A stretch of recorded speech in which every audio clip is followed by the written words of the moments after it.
we have probably more questions tonight than we're going to be able to get to. We're going to start with the ones that we have, and then we'll go to the, try to get as many in as possible, so if the candidates can please keep it to 2 minutes or less. And we'll continue in the same order that we're doing right now. So Patrick, you're up for the first question. This is a question for everyone, so everyone's going to be answering the same question. Discuss the current financial health of the county. What are our debts, including bonds, and how much do we have in reserve funds? And how much do you believe is reasonable for the county to save and maintain each year in the reserve funds? Steve, current financial health, the amount of bonds, the reserve fund, and what else? The reserve funds and the bonds and the overall financial picture. Well, in spite of what people have liked to create a picture of gloom and doom, Forsyth County is in great financial health. I've been on the finance committee for 3 years. I'm serving my 4th year. And during that time, I'm pleased that we have not only restored a budget that was in a terrible financial mess when I got here. It was $5 million short in one fund and $13 million in another. We have restored that. We have earned a AAA bond rating. We reduced expenses by some $20 million. We receive every year that I've been on the finance committee excellence in accounting awards and financial health. So it's not gloom and doom. We are in a great position. Currently, the county has about $270 million in bonds. 100 million is, of course, 87 million is the Parks and Green Space bond, and the balance is other GO bonds, which is entirely too high, mind you. So our reserve fund sits at 25% of the budget each year, which is an adequate number. Other than that, I don't know what else I can answer except to tell you that this county is in great financial shape. Jabal. Thank you. I would have to. Tim Hubbard.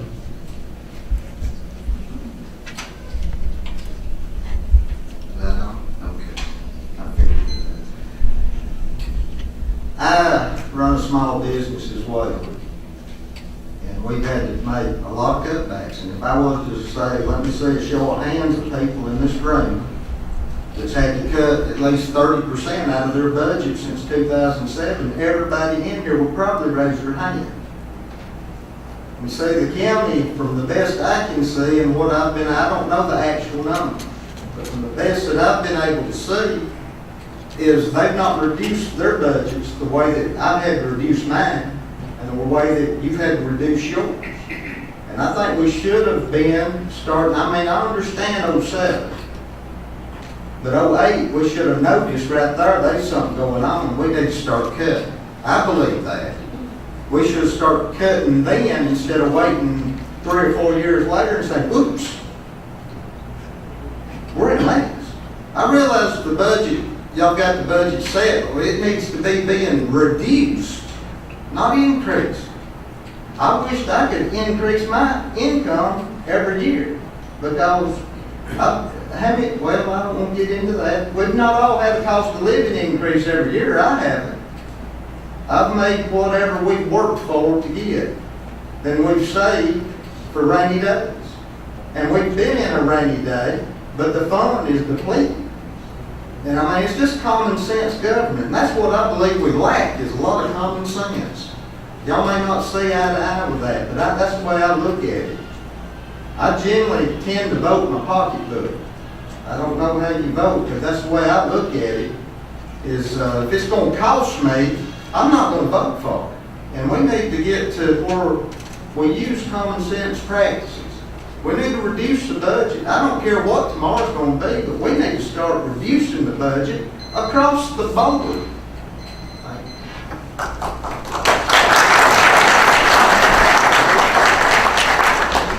Charles Neighbor.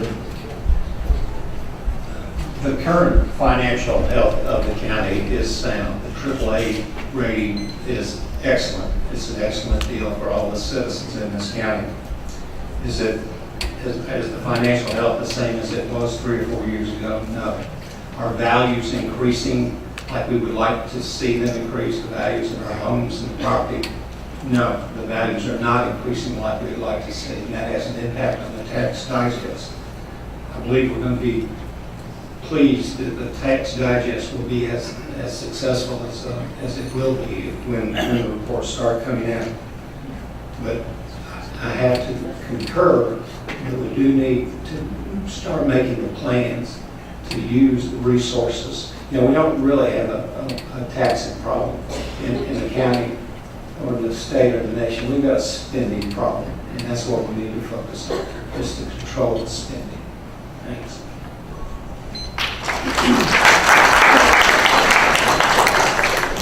Cindy? I'm thankful that we live in a county that has been and had the luxury of being as wealthy as what we are. But I think if you look at individual people in individual homes, you see a much more greater suffering.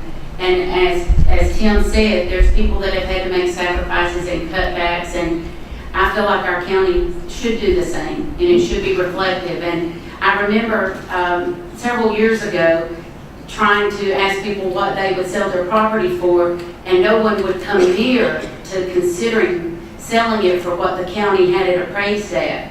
Now that is totally reversed, and there's no one or few that I talk to that can think or hope that they could get what the county is appraising their property for.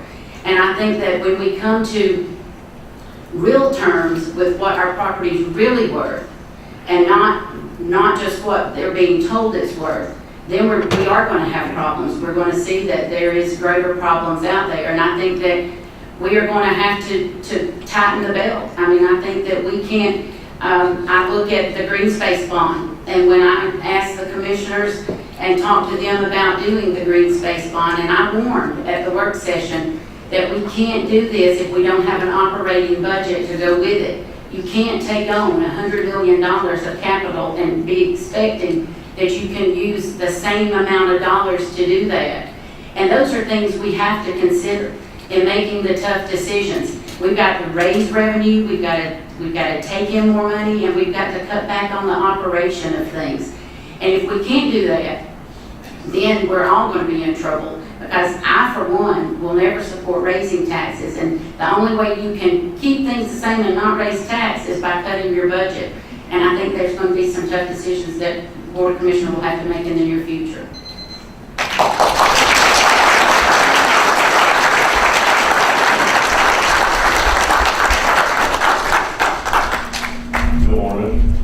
Well, I get to go eight, but I still managed to find something here different. You can go first next if you like. Depends on the question. Okay. I think it's pretty much been answered on the bonds and our current status. I'm very concerned about the SPLOST settlement we've just passed. The voters approved it, and with that they approved an $89 million debt to go with it. And debt is always a bad thing. I don't know how many of y'all, your churches have offered the Dave Ramsey financial peace, but I love the program, and that's kind of how we live our life. No, debt is bad. You have cash, you pay for it. If you don't have cash, you can't afford it. So the $200 million SPLOST projects, we have to be careful that we're not tempted to finance these things, that we're not generating debt with them. We have an $89 million approved debt to go with the jail, but after that, we need to wait until we raise the revenues. If I've heard talk, and I'm not necessarily about anybody in this room, but there's been people who want to be creative with the Public Facilities Authority and get creative with backdooring the debt options that are available as SPLOST. And we don't need to do that. We need to let the revenues come in before we pay for things. And that's pretty much all I have to add on that.